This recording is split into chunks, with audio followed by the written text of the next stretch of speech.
So blessings and Venus blessings. I'm back to talk about Venus in Leo again. I was thinking about that just before and I thought, wow, Venus in Leo sure getting a lot of attention, which is very typical of Leo and Venus in Leo, of course. I just thought that was very cute and funny. I've just noticed so many astrologers and so many videos. People are doing part 1, part 2, part 3, part 25. It's pretty funny.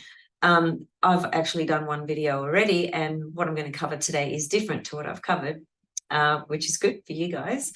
And I'm also going to come back and talk about it with Ariel Gutman next month as well. So lots of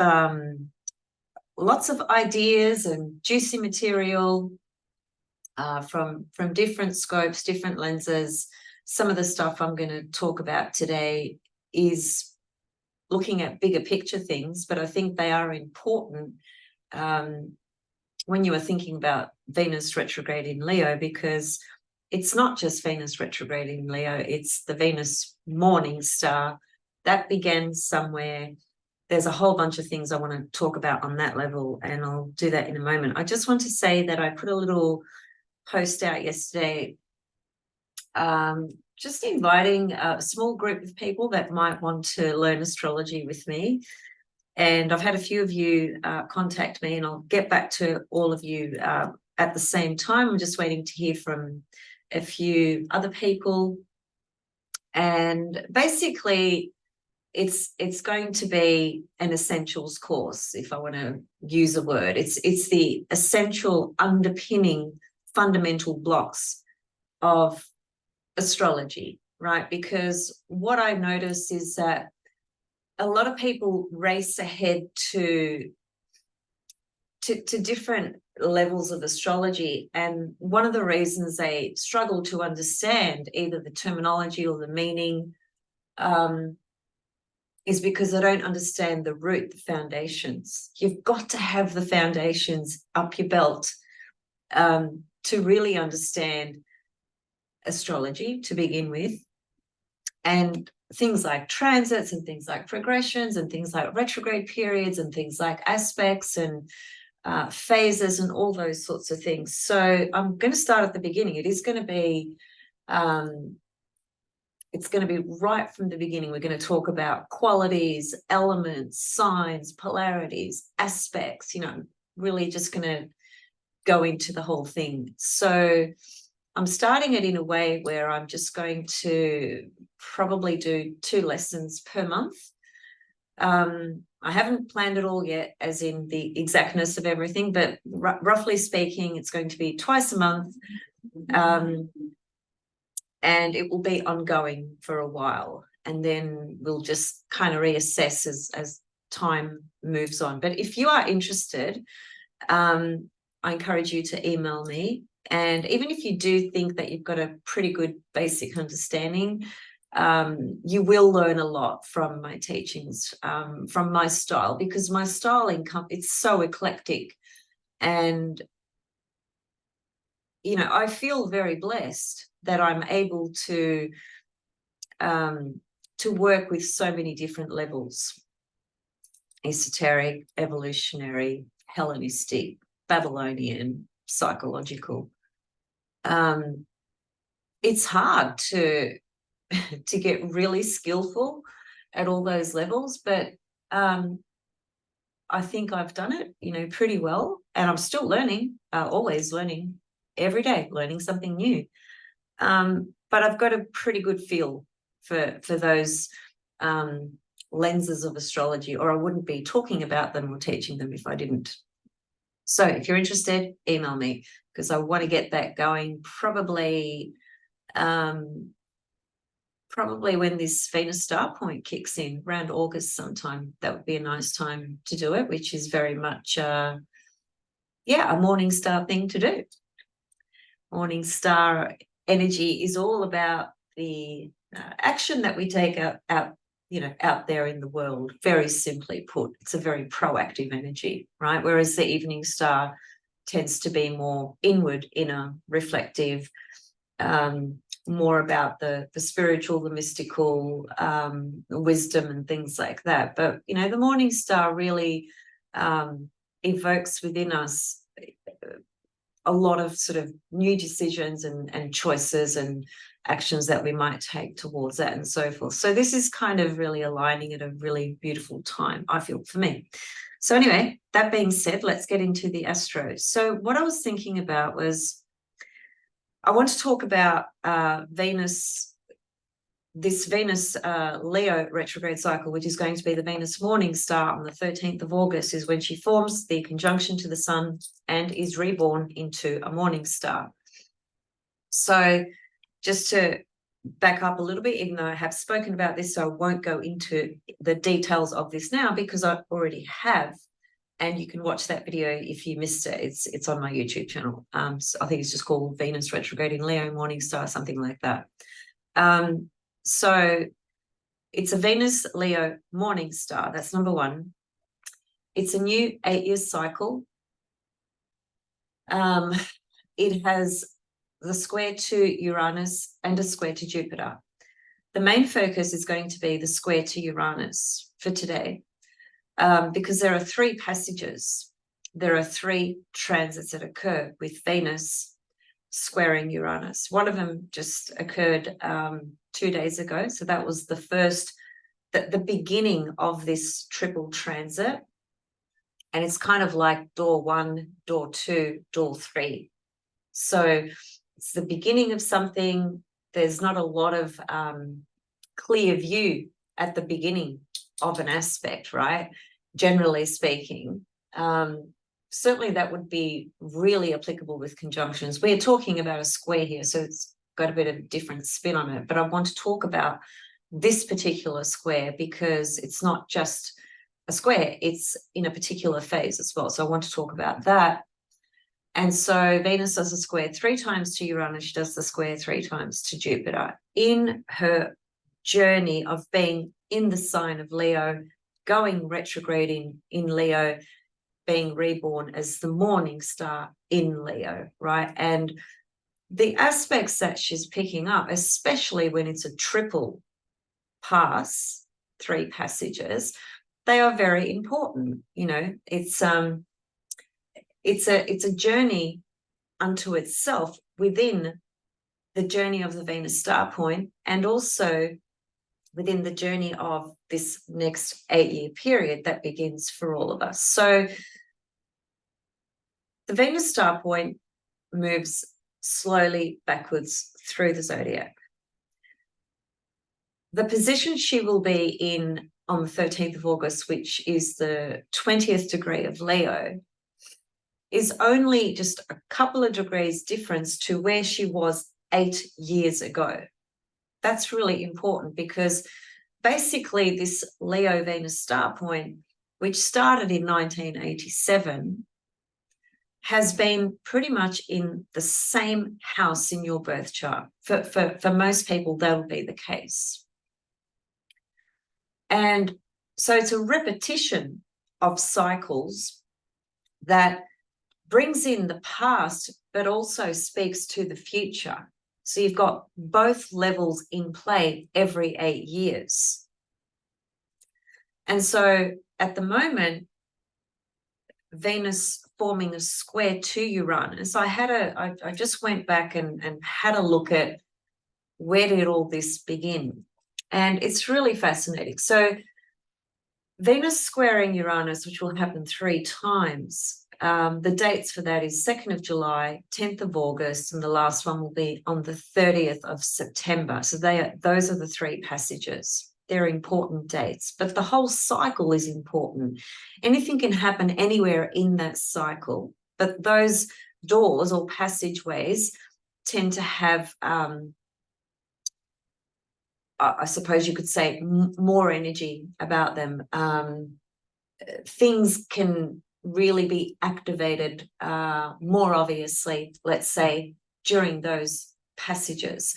But it is a process that's sort of unfolding, right? It's the first hit is something starts or something is sparked in your consciousness, in your Venusian nature, in the house that Venus is transiting, that Venus will go retrograde in. The second, doorway or pathway or portal is, it's a little bit of a being in the middle of, well, it is, you're in the middle of where that first hit occurred and where the last hit will occur. So there's a stronger sense of knowing of where this direction is taking you in terms of what was activated during the first hit between Venus square Uranus. And I'm putting it briefly in summary. Obviously, if we were looking at your chart personally, we would unpack that cycle for you personally in your chart based on your circumstances, based on who you are. This is one thing that I've said before, and I was reflecting on it again this morning. We are always working with the same archetypes, always. It's the same planets, the same signs, the same asteroids, the same, 12 houses. That never changes. But everyone has, a different experience, right, of Venus retrograde, Venus morning star, Venus square Uranus. No one's going to have the same experience because it comes back to the soul, right? Well, first of all, before you even go to soul territory, it comes back to how old are you? You might be 15 years old when this is happening. You might be 20, you might be 30, you might be 40, you might be 50. Each of those ages are very, very different in our psyche, in our development, in our life experience, whether we are married, whether we are single, whether we have children. There's so many things that need to be considered when you're looking at any transit, right? And so that's why if you come to me and we do some work on your personal chart with this, then, those are the things that we can, that fleshes out the context, for personalizing this transit for you and how it might unfold for you. So Venus square Uranus. Now, it's really, really, really interesting. When the Leo star point began on the wheel, which was in 1987, I had a look at where Uranus was at that time. And it was actually, where was it? Let me see. I've got to get this 100% right. It's got some dates and things scribbled around. Yes. So Uranus was in Sagittarius, okay, back in 1987. That's when the Venus Leo star point came into the wheel. All right. So the journey of that is about 120 years. These Venus star points move very, very slowly, as I always say, try to remind people, because a lot of people won't even be aware of the fact that this is a Venus star point.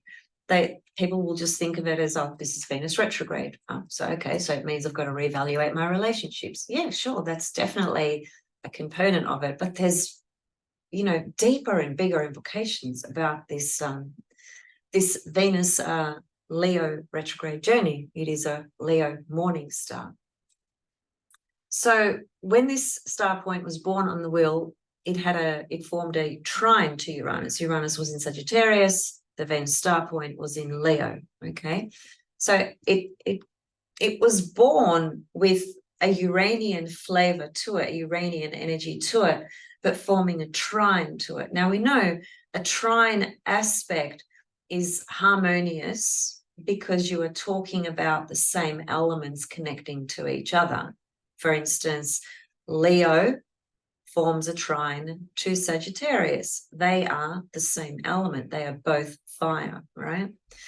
So as you fast forward, if you think about Venus Leo star point, when it first comes on the wheel, trine Uranus, well, that cycle, that is the relationship between the Venus star point and Uranus, and we could do this with every planet, by the way,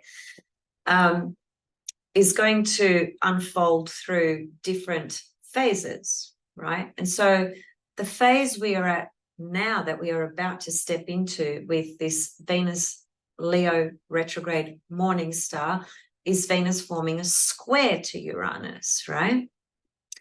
And it is also a last quarter square. And that's also very meaningful and very important. So let me just show you a couple of charts. Okay.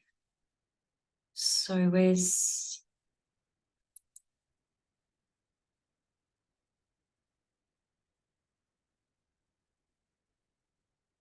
that one? Actually, I think, sorry, I'll just share my screen because, oopsie.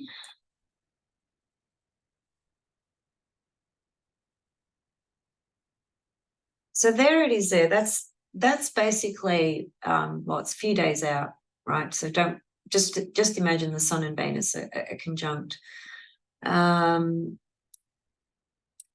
Well, let's just get it exact so that people are clear.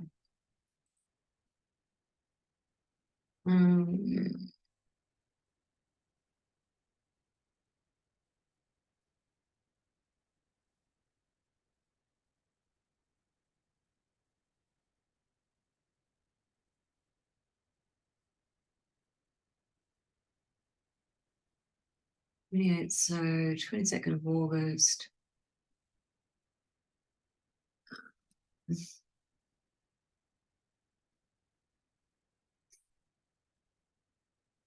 Okay, so you can see there's the Leo Venus star point. That's when it started on the wheel, right?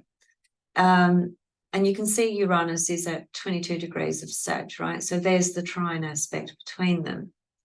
If you fast forward, what happens is Uranus obviously continues to move forward and the Leo star point moves backwards, but they are forming a relationship to each other in their totally unique cycles. And so at the moment, Uranus is in Taurus, right? Basically, here. Imagine the present moment, right? Because this chart is showing us Uranus back in 1987, but Uranus now is in Taurus. So Taurus forms a square to the sign Leo. But what happened was a few years after this, when there was another Venus star point, quite a few years later, the Venus star point was opposite Aquarius and Uranus was in Aquarius, right? So we had that part of the cycle, the opposition.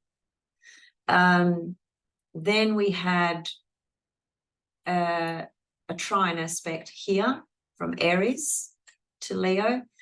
And now Uranus is in Taurus. So I'm sort of jumping ahead a bit because otherwise it's going to take so long to explain every single cycle within the exact years and dates and so forth. But just if you just get the general gist of this, and that is that the Venus star point was born at this degree in this sign, forming a trine to Uranus. Subsequently, fast forwarding forward, that relationship between them continues and it unfolds through different phases and cycles. And so the phase we're at the moment is called a last quarter square.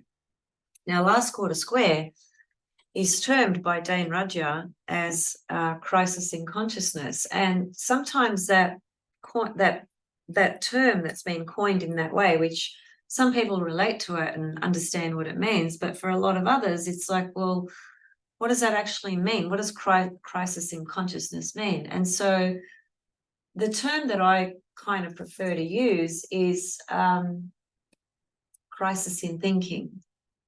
Now, crisis is a word that can make people feel uncomfortable because it brings in uncomfortable, situations or scenarios. But crisis is also a passage, a doorway to change. That's what it is. It produces and promotes change. Without crisis, we'd have no change, essentially. We'd remain stagnant. We wouldn't evolve, right? So we do need crisis and challenges to make changes and so forth. So the change in the crisis here is pointing to consciousness, which is our mind, which is our thoughts, which is our beliefs, which is our perspectives. So let me just read you this, just a very short paragraph.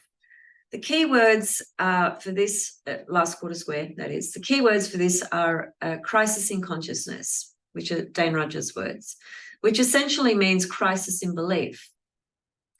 What are you going to believe in? Question mark. You have just now evolved out of consensus, which is the Saturn. Consensus equals Saturn. Out of social systems. You are now mutating into a consciousness which now needs to establish new beliefs, new ideas, to look at reality differently. The bottom line being that what you believe determines your values. Now, this just synchronistically happens to fit so perfectly with this last quarter square in the fact that it's Venus, right? It's the Venus star point.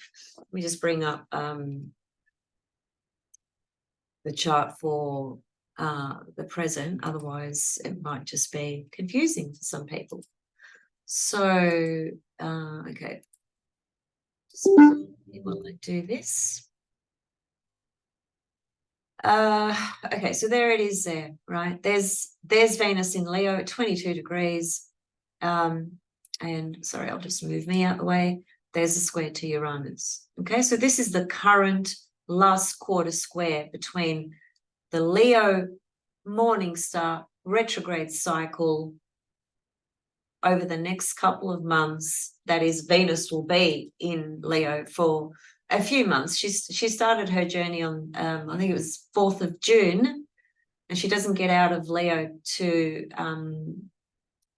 until October, right? So that's a long time for Venus in Leo, very long time. And through that period, she has 3 passages forming a square to Uranus, which is what we're talking about now. But what I'm bringing to this is I'm saying that this is a last quarter square. So the journey, there's so many layers to this. You've got, it's Venus retrograde. It's Venus in Leo retrograde. It's a Venus morning star. It's in a particular house in your birth chart. It's a new 8-year cycle, and it's the same area of your birth chart where it was 8 years ago and 16 years ago, and so on and so forth. So you've got all these layers. And so the past is going to be brought up to the present, let's say 8 years ago, for instance. So it's always really good to track, well, what was happening 8 years ago in my life relative to Venus and relative to the house placement that Venus is in my birth chart when she is retrograde in Leo, because everyone's going to have her in a different position. And the house is always going to bring in the matter of that house or matters of that house. So getting back to this, where am I? You are now mutating into a consciousness which now needs to establish new beliefs, new ideas, to look at reality differently. The bottom line being that you believe, being that what you believe determines your values, which I just read that a moment ago. And I'm just emphasizing the fact that it's got the word values in there, because Venus is values. Venus is what you value, period. In yourself, in others, in life, in your pleasures, in your taste, in your preferences, in your love, in your creativity, in your enjoyment, all of those things. Values determine lifestyles relative to beliefs. So if you are having a crisis in consciousness / beliefs, you are having a crisis in lifestyle and identity. Now, when I read that, the thing that resonated from a collective picture for me was just the storyline of what's going on in the world with this crisis in identity at the moment, relative to what one identifies with or how they identify. We all know that that's, a big story on the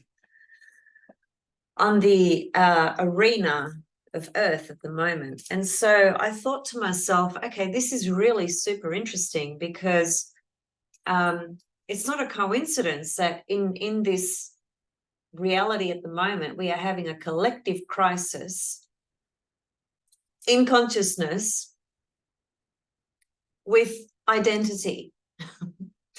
And so here it is with Venus and Uranus showing up, Venus star point, right? Leo, Venus star point, Venus retrograding Leo, squaring Uranus.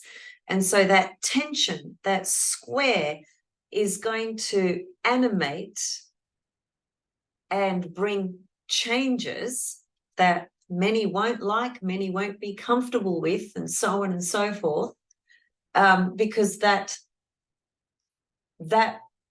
narrative is taking center stage, right, on the planet at the moment. And this Venus square Uranus business here, this is going to be a big part of the story of what unfolds. And not only is it going to be the story of what unfolds in the next couple of months, because this Venus star point, which is born on the 13th of August as a morning star, the morning star goddess was the goddess of war.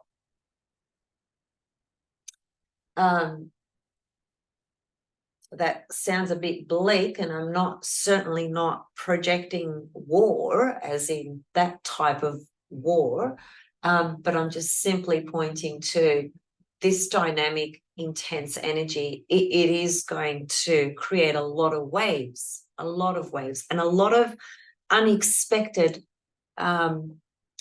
decisions and storylines and influences. You know, there's going to be some weird stuff that comes out of this Venus square Uranus from that collective level, specifically around gender and so forth.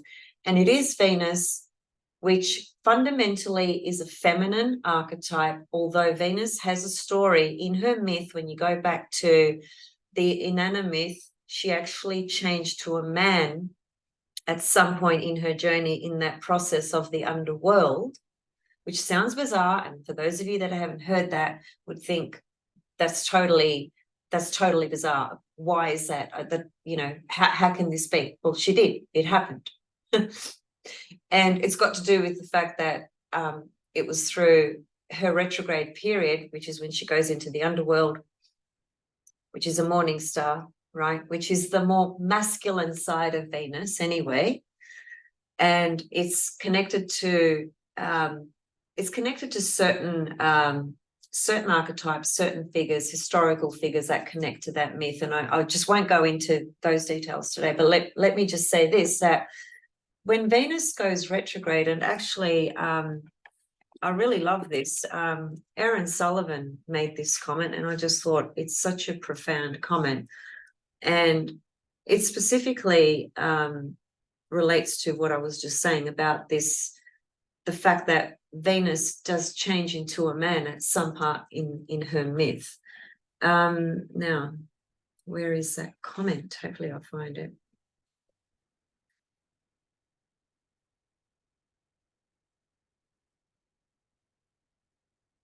Okay. That Venus becomes a male god in the retrograde phase of its cycle symbolizes the necessity of inversion to experience wholeness. I just think that that's such a beautiful way to describe that journey that Venus goes through every time she goes retrograde. So then she says, the transit of Venus retrograde exposes the need to see aspects of oneself which are normally hidden from view.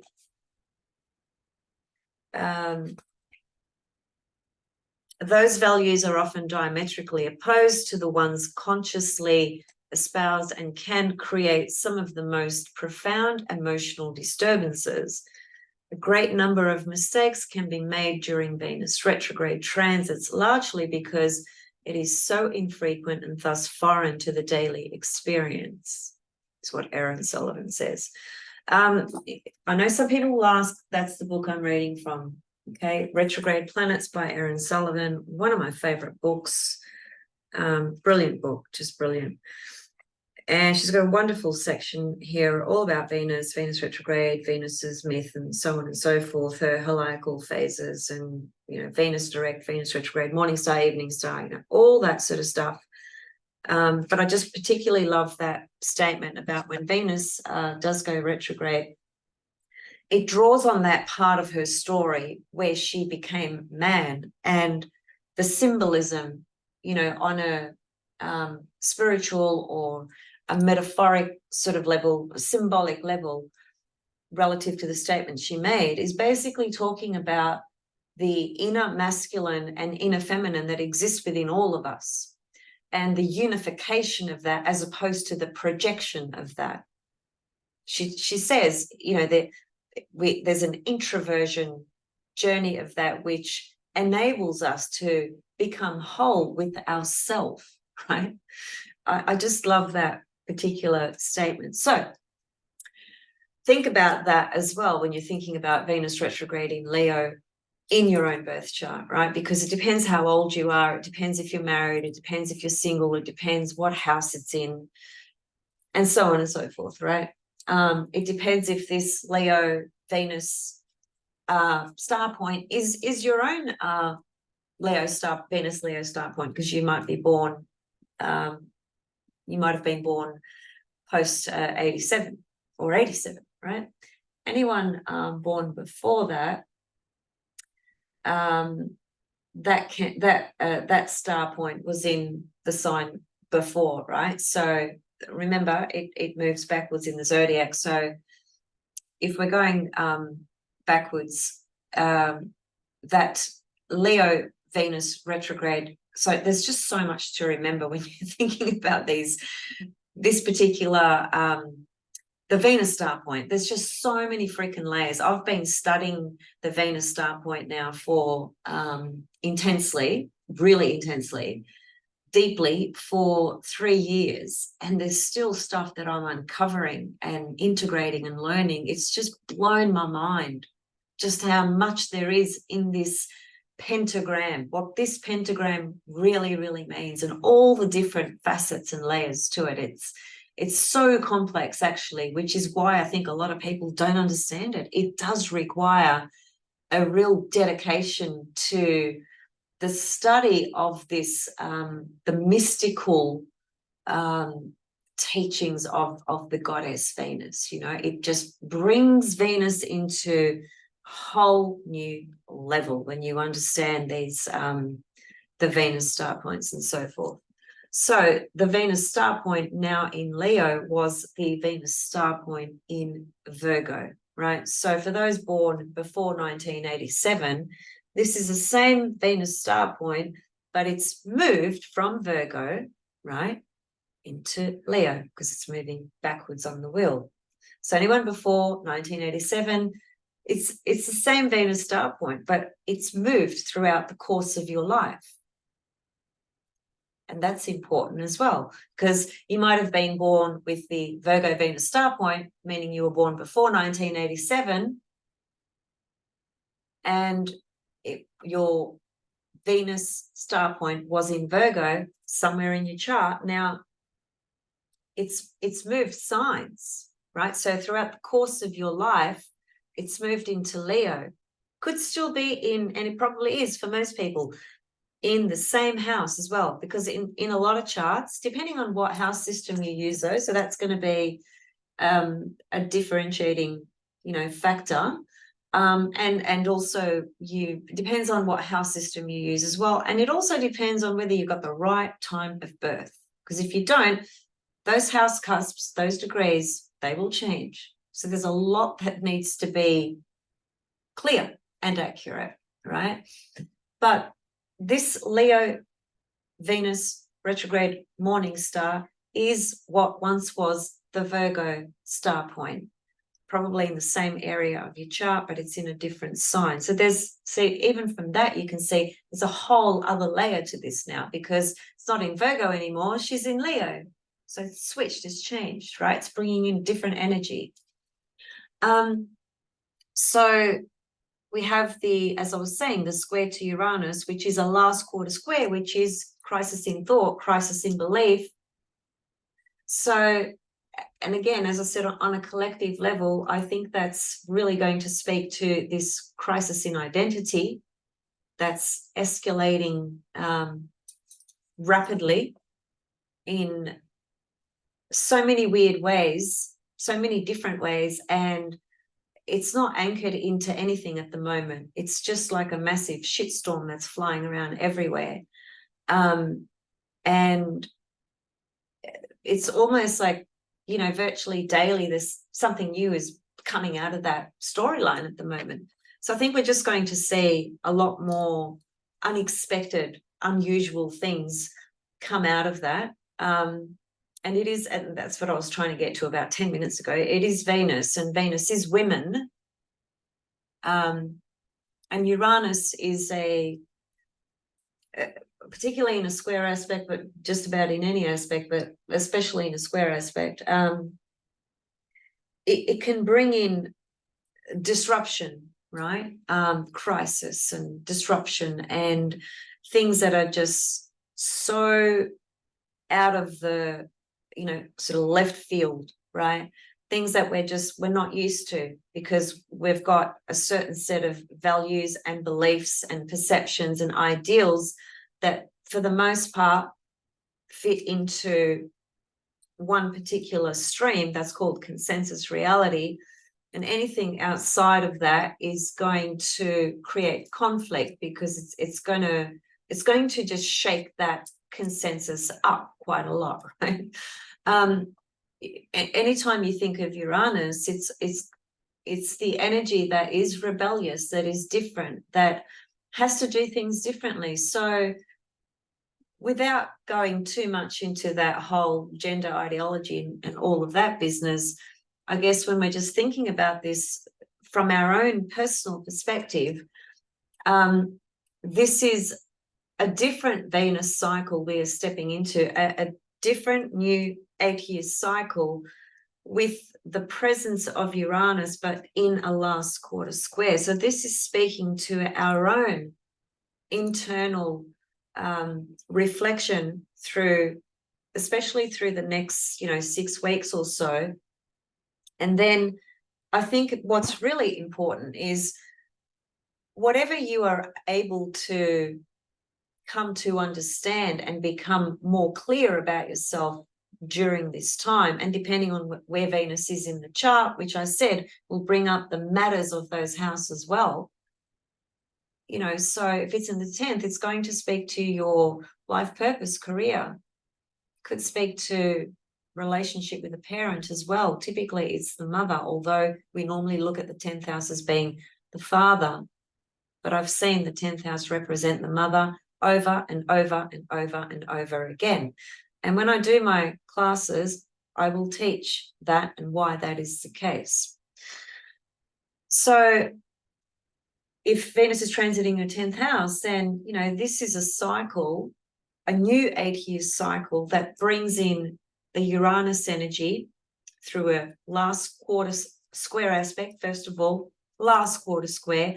So there's a deep, deep, deep change that's going to occur with everything that you thought and believed about your life purpose. I'm just giving an example of 10th house, your life direction, your career at the moment, or the job that you're in, what you are doing, because something's changing inside you.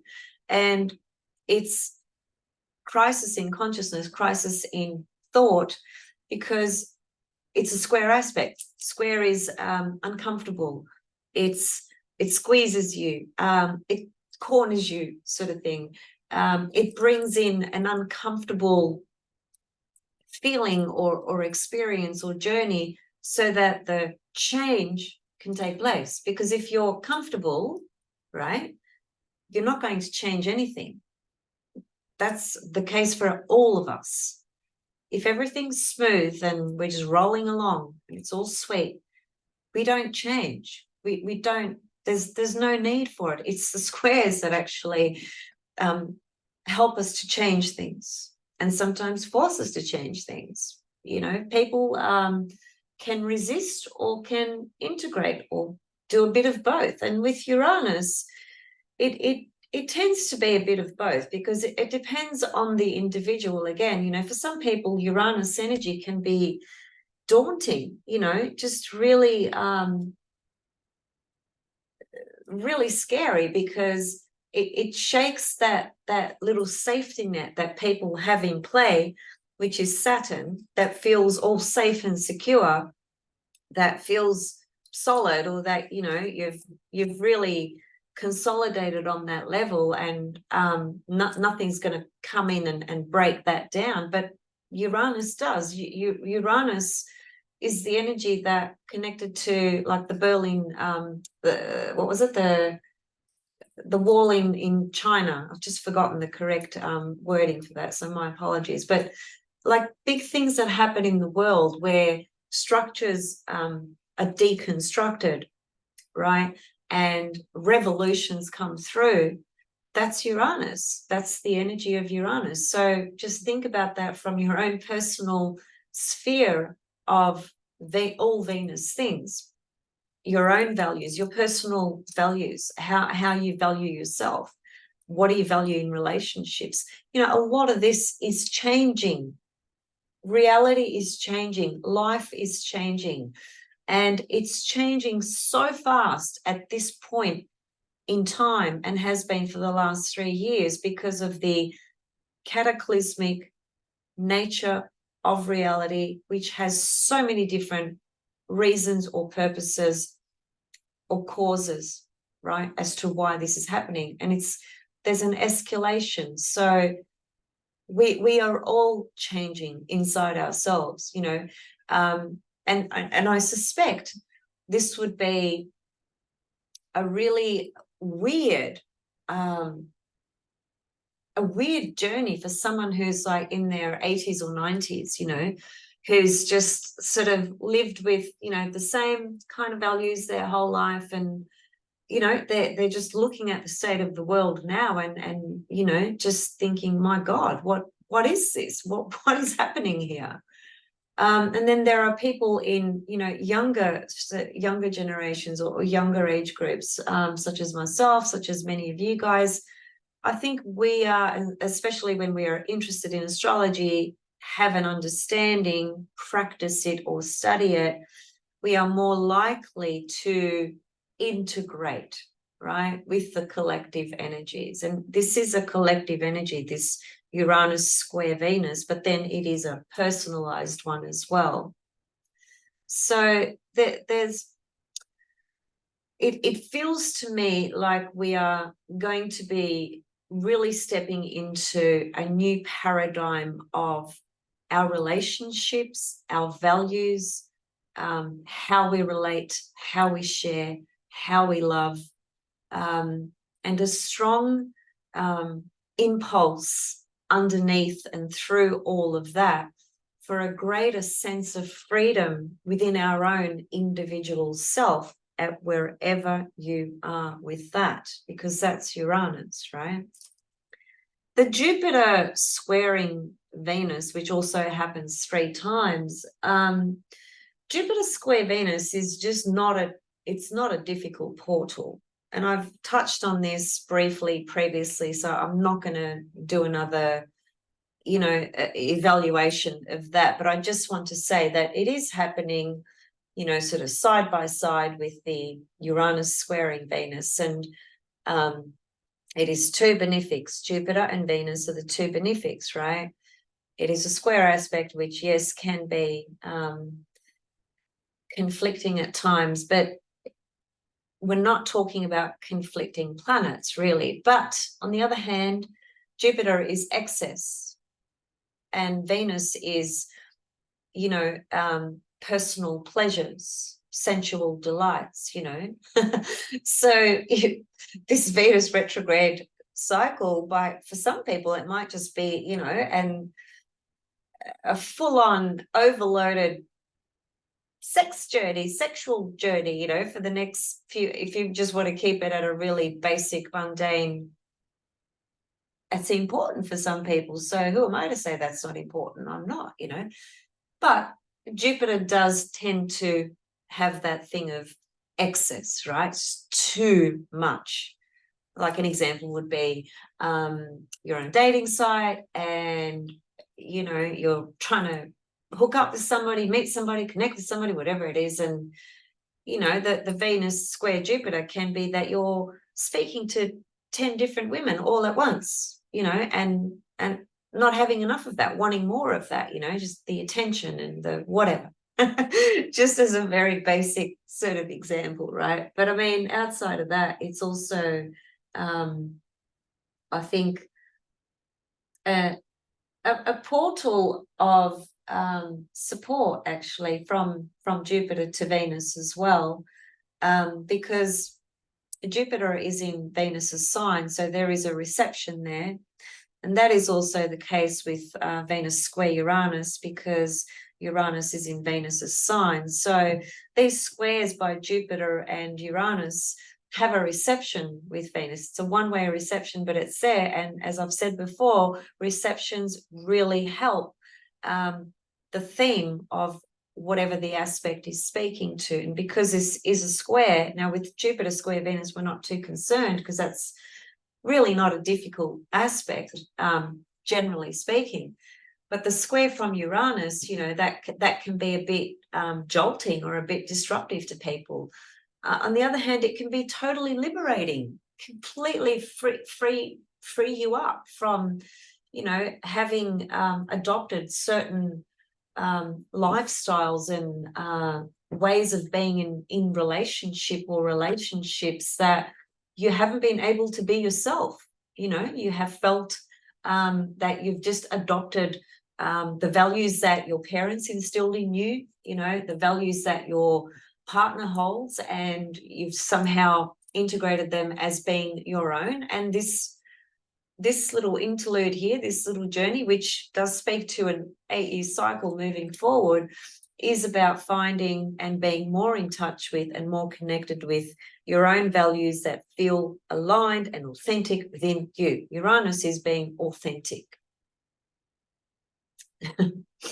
And sometimes when we are authentic, and that is, you know, in what's the word?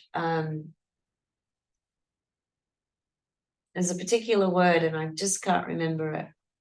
Anyway, what I'm trying to say is, if it's in just complete opposition, as it were, you know, to your partner's values and the way he thought the relationship needs to be, should be, wanted it to be, etc. And I met someone recently, actually, who, and it's really interesting, he just separated from his partner. It happened a little while ago, but the comment he made about his partner, he said, the person that I was married to for 30 years compared to the person that I see right now, I don't recognize. It's like two different people. And what defines that about her? What does he see in her that describes this extraordinary change? She's doing the Uranus thing. She's out there free, just being totally free, no commitments, doesn't want to live that life that she did for 30 years and so on and so forth. I mean, he is at a loss with it because he doesn't understand it. And it's a shame he doesn't know about astrology. But anyway, if he did, it might ease his the conflict that's going on inside him as he observes these changes in her. So, you know, these are themes that can come up for people, right? It wouldn't be, for me as an astrologer, knowing what these energies can activate, it would not be unusual at all. Although it would be unusual for the person going through it who was not expecting it, because Uranus brings in the unexpected. It really does. When it hits really important things in your chart, or when it's involved in what it is involved in here, which is a new 8-year cycle, it's going to bring a lot of unexpected material and events that are going to unfold over the next 8 years. A lot of it can be really exciting because Uranus is the energy that stimulates excitement in us. And I love it, you know, I'm sure a lot of you do as well. But for other people who you know, who feel more, I want to say Cancer and Taurus, especially, those two signs especially, that they can be, you know, just a lot more traditional, and are signs that, you know, really need that sense of security, you know. And so anything that rocks that boat of security and safety and so forth, it's not a pleasing experience at all. So you see, it depends who you are, what's going on in your chart, what are the signatures in your chart, and so forth. For some people, this will be just an exciting, exhilarating journey of discovering just new relationships, new connections, new people, exciting experiences. It's definitely going to be that in one way or another, but it's primarily, it is about the change that's going on in our own psyche from the point of view of what we've believed previously. So our values are changing, and that's what this is reflecting. But the change will bring a greater sense of, I like what Erin Sullivan said in her book about that introversion, and the purpose of that journey is to become more whole within ourselves, you know. So the more whole we are, the more integrated we are, the less likely we are to project our stuff out there onto the world and to others and to partners, etc., etc. We don't ever really completely stop doing that, you know, because then we would be totally, completely and utterly evolved and awake, and there'd be no reason to be here. So we are constantly growing and developing, and it's not a race. Everyone is at a different level, at a different pace, for different reasons, and no one knows why but the soul themselves. That's why I love the quote, every saint has a past and every sinner has a future. And that's why, as much as our human side really does like to judge or hold a personal, you know, opinion based on one's own morals, beliefs, ideals, perspectives, whatever, it's all very subjective. You don't know that soul, you don't know the bigger picture, you don't know what's going on there. So, but, you know, having said that, there is also, it's so complex, because then you've got a stream of entities sitting around here somewhere that are, you know, they know they're up to no good. They know it. They absolutely know it. And that's a disadvantaged position for a lot of people, because they're not aware of it. And so we continue in these systems of hierarchies, and, you know, it just goes on and on and on. But I think as long as I've been on this planet, which is a while, this is certainly the first time that I'm witnessing the crisis being at the level that it's at, being also equally just as powerful in opportunity to wake up to who you actually are, to the truth of this life and the truth of your own life, more importantly. So those are some of the things that I wanted to share today. And interestingly enough, in now this is a long time away, right? But where is it? It's, I'll just bring it here so I can show you guys. Now, I spoke about, well, I posted this on my Facebook. Anyway, let me just show you. So AstroSeek is, honestly, it's one of the best, I reckon it's one of the best websites for free astrology stuff. It's just brilliant, especially the people that have contributed to all the Venus star point material here. That's just you know, at a click of a button. Like, it's just brilliant. This is the work of his name again, Nick Dagan Best.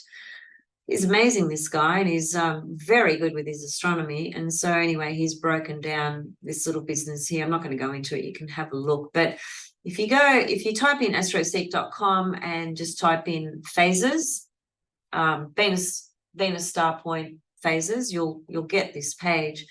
And then you can see here what is created for us, which you can put any year in here that you want. You can change the phases and the signs, so you can make these adjustments. And so what it does is it shows you, for example, the first line that you see here is the Venus star point that we are shortly to step into, right, which is the Venus morning star, which occurs on the 13th of August at 20 degrees Leo, which is the one where I have been talking about today. And it shows you here, it shows you that the degree is a sign. It tells you it's an inferior RX conjunction, which inferior is the old terminology. Some people are using the word interior, but it means the exact same thing, okay? Inferior or interior refers to Venus retrograde, hence the letters RX there. And it refers to the conjunction between Sun and Venus. And if you go to, and it tells you here, new Venus morning star, right? And then if you clicked here, it'll draw up the chart for you. Just bang, click that button and bang, up comes a chart for that Venus star point. So it's just brilliant. I so grateful that people have created these wonderful resources for free, you know, like you guys that are maybe new at astrology or are much younger. You know, when I started astrology, there wasn't even any computers. I was calculating charts by hand. There was no social media. I used to call people on the phone to ask them how they are and meet them for lunch. I miss those days, if I'm going to be frank. I miss going out and meeting people face to face and connecting with people in real reality, real time, seeing what they look like, what their energy is like. Because now everyone just creates so many illusions about themselves on online platforms, portals, dating websites, whatever. So many people lie. It's just terrible. I'm single. I'm not married, so you know, unfortunately I see that part of life in that way and think, oh God, it's mortifying. I don't even want to go out there. Anyway, this is what I wanted to show you. If you just scroll down, you can see like this particular page takes us right up to 2054. It's showing you basically every Venus star point, right, from 2023 right to 2054, and it's showing you morning star, evening star, morning star, evening star, because they occur in that sequence all the time, no exceptions. And it is in, is it this chart? Let me see. 2030, no, it's, yeah. So in 2043, which does sound like ages away, I must admit, and it is, you know, in a way, it's so far away. But I like to look at bigger picture things, right? Now look at the Venus star point, which is still in Leo, because the Leo Venus star point that started in 1986 will go for 120 years. So at this point here in 2043, we're only halfway through the Leo Venus star point because it's at 14 degrees. And look at it, it's conjunct Uranus. So see, right now, we're in the last quarter square of the Leo Venus star point and Uranus in Taurus, being square Venus. It's the last quarter square. It's going to take that amount of years, that is to 2043, before we finish, right, the journey phase cycle between Leo Venus star point and Uranus. And it begins a new cycle in 2043. As you can see, Uranus is conjunct the Leo Venus star point. So that tells me a lot because, well, for all the things that I've spoken to already, but it really does speak to and add to the layers of the unpredictability, changeability, uncertainty of this narrative, this life, this story that we see before us, and just how unsettled it actually still is and will be for a while. That's not very encouraging, I know, but it is a reality that we must contend with and find a way to work with to our best capability for our own growth, for our own soul, for our own development, for our own life, so that we can be a better person for ourselves and for the world, right? But at a more personal level, then, you know, this sense of uncertainty or unpredictability that might be coming up can also be the fuel and the juice to create some spectacular creative journeys, because Venus is creativity as well, right? And one thing, and Erin says this in her book as well, and I always think about this, some people, or